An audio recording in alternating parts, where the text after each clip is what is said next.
Boa noite a todos, que a paz do nosso Mestre Jesus permaneça em nossos corações para todos sempre. Vamos ler aqui, aleatoriamente, uma lição para esta noite.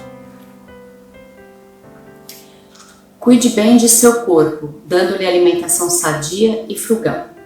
Não abuse de carnes nem de bebidas alcoólicas, mas não esqueça também que a alma precisa de alimentação. Procure ler bons livros, faça da leitura um hábito diário. Não é só de pão que vive o homem, é também da sabedoria. E esta você encontrará nos bons livros, companheiros deliciosos e cheios de ensinamentos úteis. Então vamos pedir a Deus, nosso Pai, nosso Mestre Jesus, os amigos do plano maior, que possamos aprender um pouquinho mais esta noite e vamos rogar a Deus que essa situação pela qual nós estamos passando passe logo e retornemos à nossa casa e às nossas tarefas diárias. Que assim seja. E hoje o Pedro vai falar para nós sobre o livre-arbítrio. Boa noite, meus queridos. Que a paz do nosso Mestre permaneça conosco.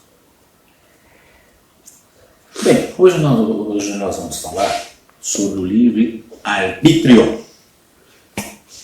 Muitos de nós, mesmo dentro da doutrina, mesmo fora da doutrina espírita, já devem em algum momento da vida ter ouvido falar sobre o livre-arbítrio. Além da conceituação, é importante nós sabermos o que é, para que serve, quem nos deu e os limites do uso, como fazemos o uso do nosso livre-arbítrio em nosso favor. Porque muitas vezes o que nos é dado, nós não sabemos utilizar de forma adequada. E acabamos por metermos os pés pelas mãos, e aquilo que poderia ser utilizado a nosso favor acaba fazendo justamente o contrário. Acaba nos atrasando e nos dando sérios problemas que depois nos causa dores diversas, né? E uma delas é a graça que Deus, ao nos criar, nos premiou, nos deu, nos agraciou com o nosso livre-arbítrio. Livre, todo mundo sabe o que é, e arbítrio, para que possamos entender, lembremos da parte do árbitro. Árbitro, até um árbitro de futebol, que é aquele que media, aquele que faz com que atue para que regras sejam cumpridas. Então, o conceito de livre-arbítrio é esse aqui. Tá bom? Livre-arbítrio é a possibilidade de decidir, escolher em função da própria vontade, isenta de qualquer condicionamento, motivo ou causa determinante. Então seria a nossa liberdade de escolha. Nosso livre-arbítrio nada mais é do que a liberdade de escolha que todos nós, para sermos mais exatos, que todo o espírito, ao ser criado por Deus, já faz parte do pacote, o livre-arbítrio. E como tudo que nos é inserido na criação de Deus, ela tem um propósito, que é de evolução. O propósito de deixar as nossas vidas, né? Quando eu digo nossas vidas, são nossas vidas mesmo, as sequências de vidas. Então, para a doutrina espírita, o livre-arbítrio, da doutrina espírita não há destino, não há predestinação, não há sorte ou azar. O futuro é construído todos os dias. Através de pensamentos e ações, o espírito e seu grupo cultural, quer dizer, aquilo que compõe o seu entendimento, escolhem e determinam seus caminhos, exercitando uma característica indissociável do ser inteligente, livre-arbítrio. Tá? Dentre os conceitos fundamentais que compõem o núcleo do espiritismo, o livre-arbítrio é o aspecto da lei maior que sustenta a evolução do universo inteligente. Livre-arbítrio é a ação do espírito no limite do seu conhecimento e responsável na medida do seu entendimento. Então vamos lá.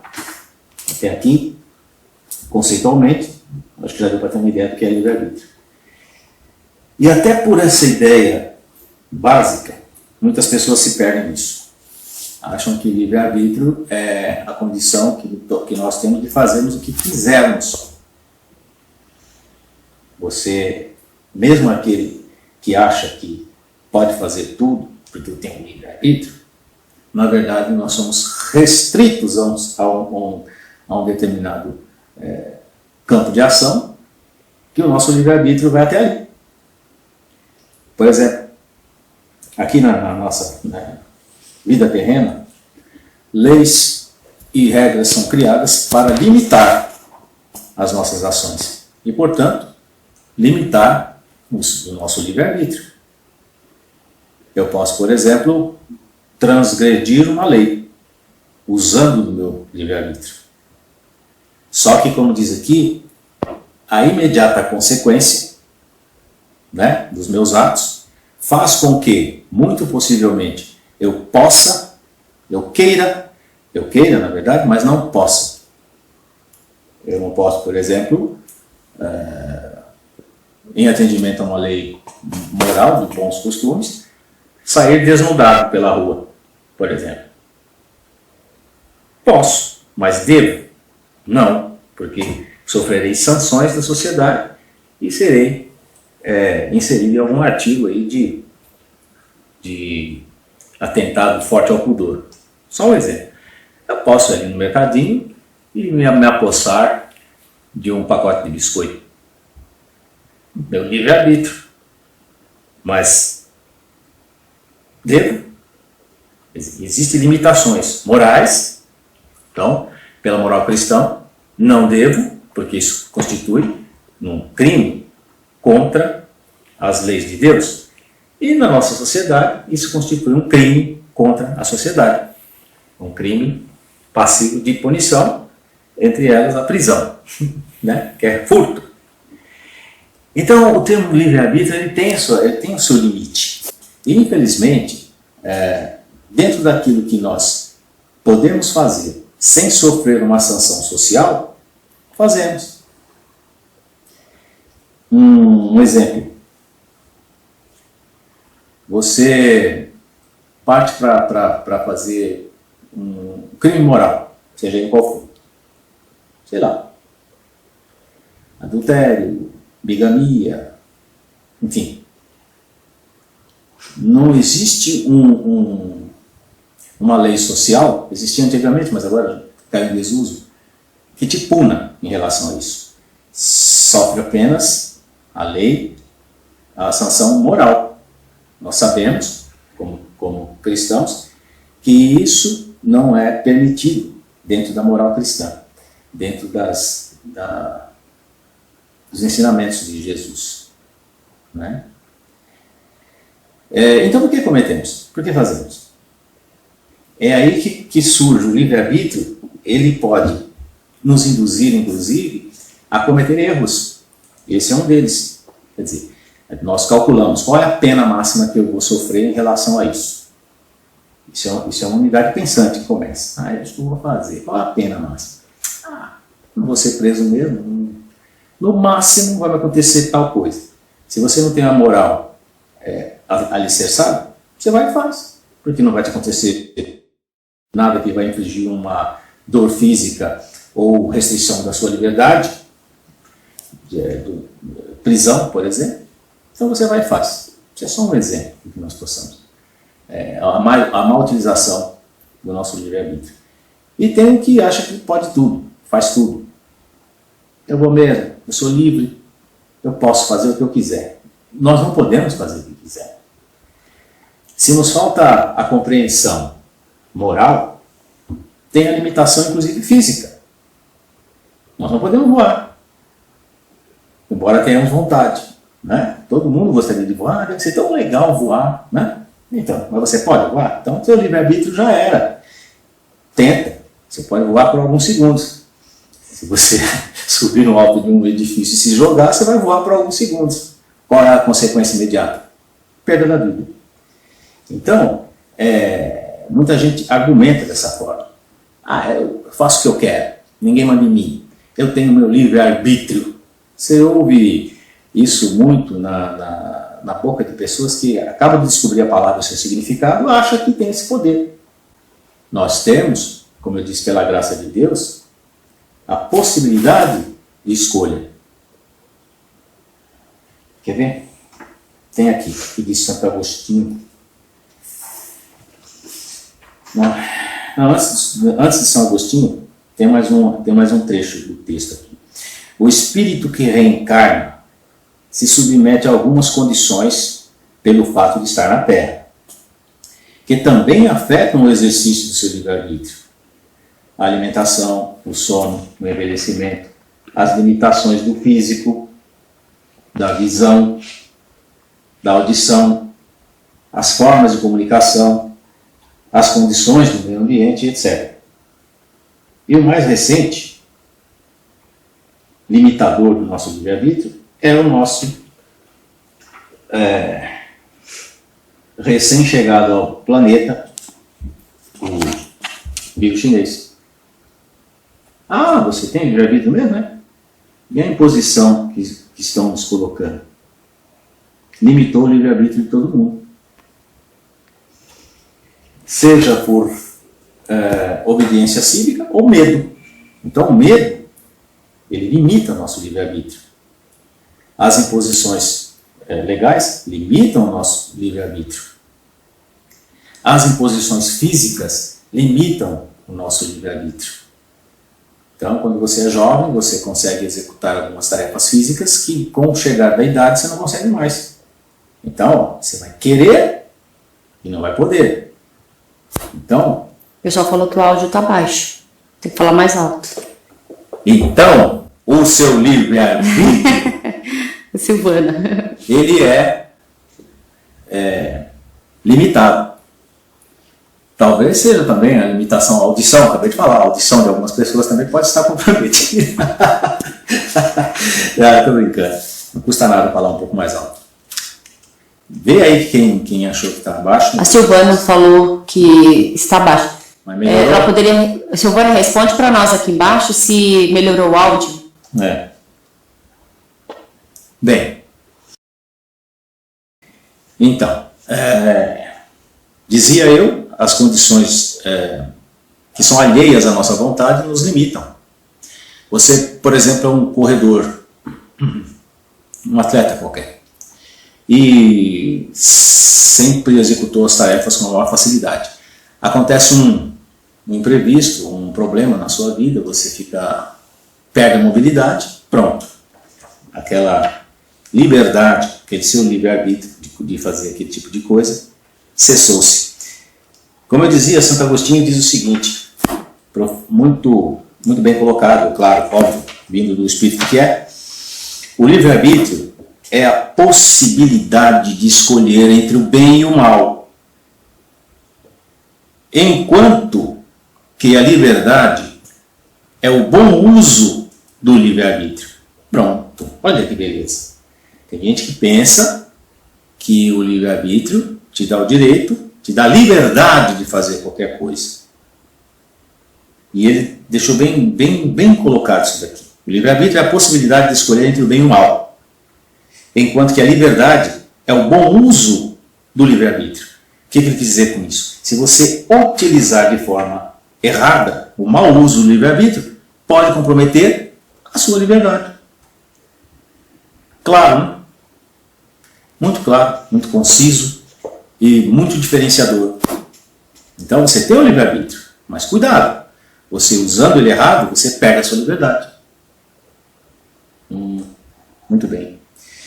E vamos lá, vamos ver, eu procurei no Livro dos Espíritos, evidentemente achei algumas questões, só separei algumas para a gente ter a noção também do que diz o Espiritismo, o que diz o Livro dos Espíritos, ou seja, o que diz os Espíritos a Kardec, quando indagado sobre esse assunto. Então a pergunta 843 do Livro dos Espíritos diz o seguinte: tem o homem o livre arbítrio de seus atos? Resposta: pois que que tem a liberdade de pensar, tem igualmente a de obrar. Sem o livre-arbítrio, o homem seria máquina. Maravilha. Maravilha. Lembra lá no começo do texto, nós dizíamos o seguinte, que para o Espiritismo não existe predestinação, não existe destino, não há sorte ou azar. E ele aqui corrobora com isso. O homem seria a máquina. Então, quando a gente, as situações que nós atravessamos na nossa vida, seja ela quais forem, boas, más, enfim, invariavelmente é produto das nossas ações. E as nossas ações só ocorrem através da utilização do nosso livre-arbítrio. Ninguém pode dizer que age, que exerce o livre-arbítrio estagnado, parado, sentado, sempre, a vida toda. Não, você tem que cometer alguma ação. Seja ela boa ou má, você está fazendo uso do seu livre-arbítrio. Você está exercitando o seu livre-arbítrio. Que é impulsionado, maquinado pelos nossos pensamentos e, obviamente, pelas nossas ações. Então, é o que nos diferencia dos nossos outros irmãos animais, né?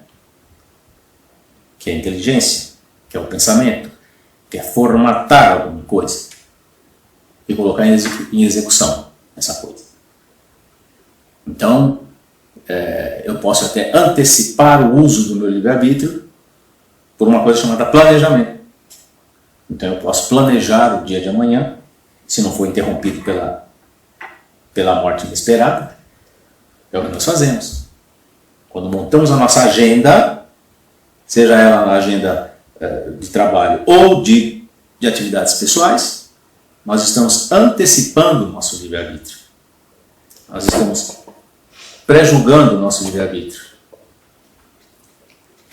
Eu acho que é um aparelho, porque eu falei no mesmo tom e sempre não teve repercussão, mas tudo bem.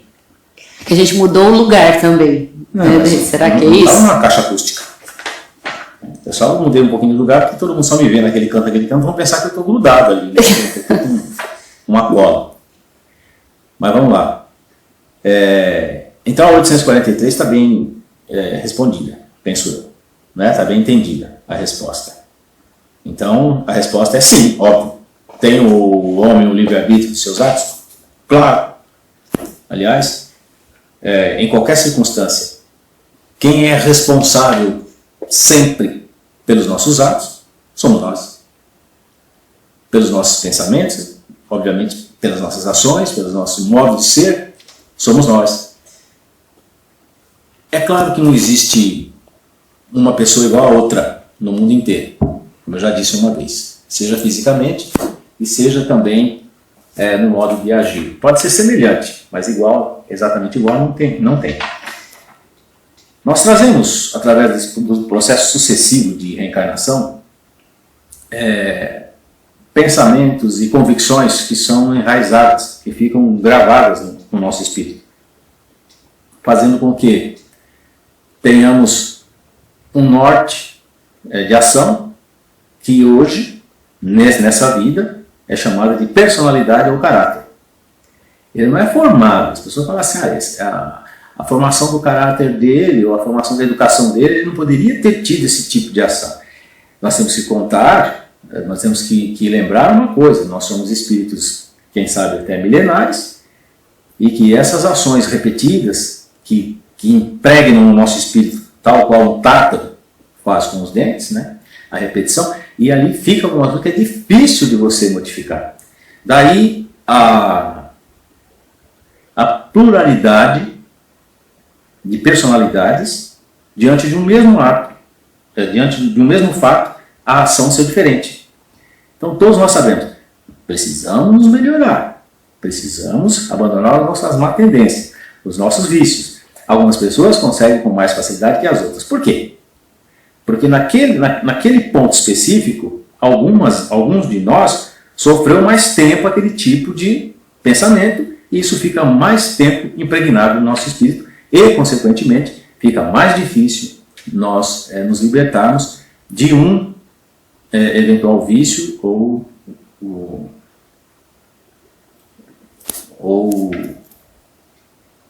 algum pensamento que nos atrasa a nossa evolução.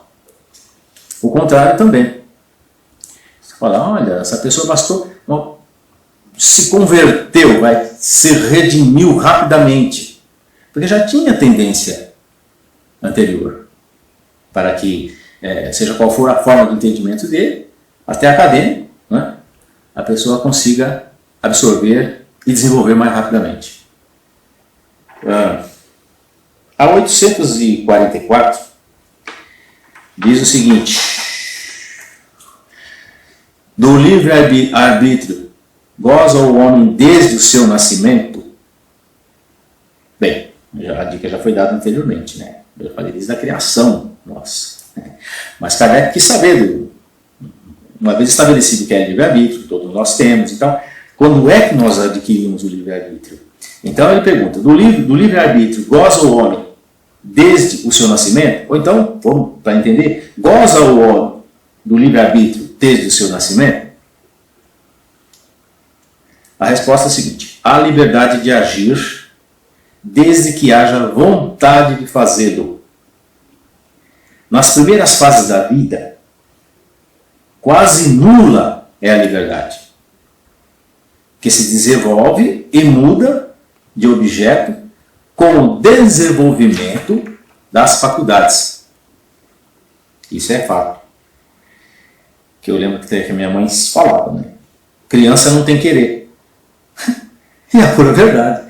Até uma certa idade, quem quer por nós são nossos pais. Então você não tem livre-arbítrio. Então é inadmissível você imaginar que uma criança de 2, 3 anos, 5, sei lá, 1 ano e meio, embora sejam danadinhas hoje em dia, né? Mas pode ter personalidade forte, mas não querer. Então, eu quero subir ali. O pai não vai deixar, porque é perigoso. Então ele não tem livre-arbítrio. Nasceu com essa propriedade. Mas na primeira infância, não tem nem como, né? Sermos donos do nosso nariz, para ser bem popular. Livre-arbítrio é ser dono do seu nariz. E é o que explica aqui os espíritos. Então, estando seus pensamentos em concordância com a sua idade, reclama, de acordo com o que a sua idade reclama, ou seja, à medida que vai crescendo, a criança aplica o seu livre-arbítrio àquilo que lhe é necessário. Assim como nós também. Nós aplicamos o nosso livre-arbítrio àquilo que não é necessário, que nos é necessário. E a 845 diz o seguinte: não constituem obstáculos ao exercício do livre-arbítrio as predisposições instintivas que o homem já traz consigo ao nascer? A pergunta é longa, pode ser um pouco confusa para alguém. Na verdade, quer saber o seguinte: aquilo que nós já trazemos grudado em nosso ser, no nosso espírito, né, nas nossas tendências, prejudica o nosso livre-arbítrio, a nossa ação nessa encarnação? Então a resposta é a seguinte: as predisposições instintivas são as do espírito antes de encarnar. Conforme seja este mais ou menos adiantado, elas podem arrastá-los à prática de atos repreensíveis, no que será secundado pelos espíritos que simpatizam com essas disposições. Ou seja, as predisposições instintivas são nossas, de outras vidas. E, dependendo da sua ação, os atos repreensíveis são ajudados por outros espíritos que simpatizam por essas disposições, tanto o bem como o mal, né? Toda vez que a gente fala assim de predisposição, a gente já imagina que é só para o mal. Às vezes vem para o bem também. E aí, quando a pessoa reencarna e tem suas predisposições, daí a importância dos pais. Se for ação boa, ser incentivada. Se for ação ruim, ser repreendida, conta naturalmente com o concurso, com o auxílio dos espíritos que são afins. Aconteceu com Jesus. Embora ele fosse Pois não, é. O nosso mestre maior, o Espírito de Luz, em sua infância, ele certamente teve a obscuridade, teve o esquecimento, assim como a mãe dele, Maria, do grau de elevação espiritual que já tinha. E por que nem tanto Maria e Jesus caiu? Devido à alta qualidade do espírito que eles têm. Então, embora houvesse o esquecimento de quem são, assim como nós, ele não teria caído. Porque a predisposição que ele já teve na sua encarnação aqui, já fazia dele um ser superior, assim como Maria. Dizem até que Maria pediu, obviamente, para que houvesse total esquecimento de quem ela é. Na época era. Tamanha confiança de que não iria sucumbir. E houve, com a vinda de Jesus, aquela pleiade, toda aquela gama de espíritos também, que depois ele escolheu, dentro da mesma staff, da mesma missão terrena.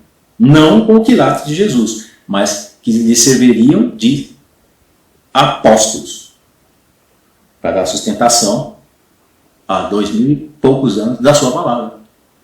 Foi baseado na conversa, na passagem boca a boca dos seus ensinamentos pelos apóstolos. Muita gente coloca ali, até de forma singular, né? Os 12, né? Foram muitos outros. Estima-se 70.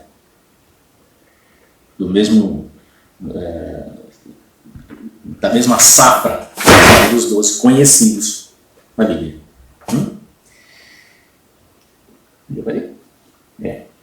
Não há, porém, arrastamento irresistível, ou seja, não há aquele negócio de eu não pude resistir, me pegaram na marra. Não há. Uma vez que se tenha vontade de resistir, lembrai-vos de que querer é poder. Ótimo. Querer é poder. Então, o que nos ensina aqui também, os espíritos? Que, embora você tenha vamos supor que você tenha algum tipo de deficiência moral ou de comportamento, você pode mudar, desde que você queira mudar. A vontade é que predomina em nossas faculdades. Vontade. Daí a palavra, daí o termo força de vontade. Com a força de vontade, nós agimos, nós fazemos com que o nosso livre-arbítrio seja motorizado, como eu já disse, né? Impulsione as nossas ações. Resistir à tentação requer vontade. Iniciar qualquer tipo de trabalho, qualquer tipo de modificação nossa, requer vontade. Um simples abandono de um vício requer vontade. Já está assistindo? Tá. Pois é. Então a nossa amiga sabe que ela precisou de vontade para se libertar de um determinado mau hábito, né? E estamos muito felizes por isso. Mas quem foi que conseguiu? Foi Deus? Foi Jesus? Foi Santo Agostinho que acabou de falar?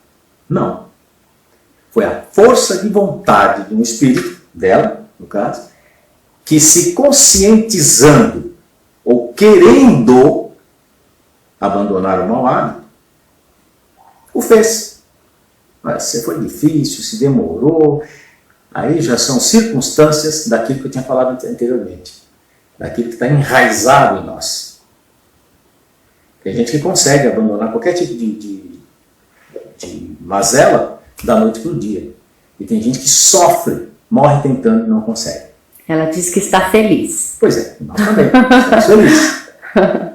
Por ela já se pronunciou aqui, ó. Hã? A Guilmar. Ela se pronunciou aqui, ó. Eu também estou feliz. Parabéns, Guilmar. Pois é. E não adianta, seja qualquer tipo de coisa. Gente, só para deixar claro, era o simples ato de fumar. Vamos imaginar aqui uma coisa. Ela era fumante, ó. Explica direito. Pois é. E tem gente que eu conheço que realmente tem vontade, mas ainda não é suficiente. Porque requer força mesmo. Ela escreveu, eu consegui. Ela conseguiu e nós conseguimos. Desde que nós tenhamos vontade. Primeira coisa, reconhecer que aquilo que nós estamos pensando não é só vício, né? Não é só mau hábito, assim. Aquilo que a maneira com que agimos e tratamos a nós mesmos, inclusive, é pernicioso, ou seja, é ruim. Então tem que haver primeiro a consciência e depois a vontade de mudar e depois a ação. Isso não é assim, eu vou parar com isso agora e pronto, não quero mais. Não. Tem gente que demora para se conscientizar de que uma coisa não é boa. Ou tem um convencimento, a famosa teimosia. Não é? Mas eu sempre fui assim, até hoje ninguém reclamou. Talvez ninguém tenha reclamado justamente porque faltou argumentação para a pessoa reclamar. Ou talvez você está cercado de pessoas que querem que você continue exatamente do mesmo jeito que está. Porque realmente não te amam, não são seus amigos verdadeiros. Os amigos verdadeiros falam para você. Mas como? Também com amor, com carinho, com fraternidade. Olha, eu acho que isso aqui em você poderia ser melhorado, eu sinto potencial em você, por que você não tenta? Né? Que nada, seja você mesmo, é isso mesmo, é assim, pronto, acabou. Pode ser que a pessoa queira exatamente que você fique nessa situação justamente porque não quer ver o seu adiantamento. O nosso amigo maior, o maior que nós podemos ter, nosso irmão mais velho, nosso Mestre Jesus, ele sempre, nas suas predições, ele sempre, nos seus aconselhamentos, teve como o objetivo final o bem, salvar-te de si mesmo. Nunca pôs o dedo no nariz de ninguém, nunca elevou a voz, repreendeu alguém, apenas aconselhou. Apenas docemente apresentou a maneira com que nós devemos agir se quisermos evoluir. Eu acho que a gente deve imitar aí Jesus nessa parte. Então, quanto à utilização do livre-arbítrio, não vamos imaginar que nós somos os súperes, que nós podemos tudo. Mesmo dentro daquilo que você pode, não é tudo. Né? Você vê, por exemplo, você exerce pátrio poder. Para quem não sabe, o pátrio poder é aquele controle momentâneo que nós temos em relação aos nossos filhos, né? Dentro do campo do sustento, da educação, né? Da formação da pessoa, e é o que fala sim e o que fala não. Isso é o pátrio poder. Tem gente que estende o pátrio poder até o final da vida, tem gente que perde logo, porque é a maneira com que você trata aquele ser que não é seu filho. Ele está seu filho biológico, ele é filho de Deus. Ele foi entregue a nós com a bênção de Deus e com a confiança de Deus, que nós faríamos o melhor para aquele espírito, para que seja encaminhado, para que não se perca, para que saiba usar o seu livre-arbítrio, para que... Eu estou rindo aqui agora. O Pedro disse uma vez que ia fazer uma simpatia para mim, para deixar de fumar. Ô, Guilmar. Obviamente isso é brincadeira. Um beijo, Stephanie. Um dia nós vamos falar sobre isso daí, sobre talismãs, simpatia, essas coisas todas aí. Como é que seria? Obviamente eu falei isso para ela para trazer no popular, né? Mas o nosso desejo era que não só ela, como todas as pessoas, até como nós também, identifiquemos as nossas falhas e procuremos utilizar bem o nosso livre-arbítrio para que não percamos a nossa liberdade. Lembrar sempre de Santo Agostinho. Se bem utilizada, você tem a liberdade. Se mal utilizado o livre-arbítrio, você pode perder a sua liberdade. Tanto no campo terreno como espiritual. Não é? Então, por hoje, eu não, tenho certeza, que ficamos por aqui e que saibamos cada vez mais utilizar o nosso livre-arbítrio em prol de nós mesmos, de outras pessoas, mas sempre voltado para a evolução e para o bem. Então, que Deus proteja todos nós, que tenhamos um resto de semana produtivo e até a próxima, se Deus permitir. E só uma coisa, eu usei hoje no início, como sempre faço, o livro Minutos de Sabedoria, que esse livro traz muitas coisas positivas para nós, mensagens maravilhosas. Quero agradecer a todos que participaram aqui, deixaram seus comentários. Um beijo no coração, Deus abençoe a todos. Tenham uma excelente semana e fiquem com Deus.